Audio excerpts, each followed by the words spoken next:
ಓ ನಮಸ್ಕಾರ ಮಾರ್ರೆ.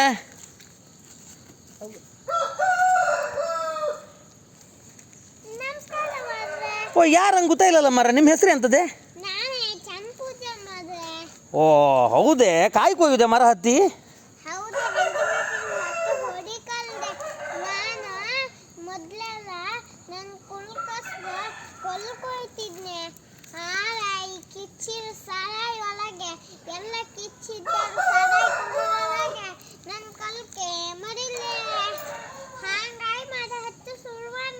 ಓ ಮರ ಹತ್ತಿ ಕಾಯಿ ಕೊಯ್ದ್ರೆ ಒಳ್ಳೆ ಕಮಾಯಿ ಯಾಕಂತಲ್ದ ನಿಮಗೆ?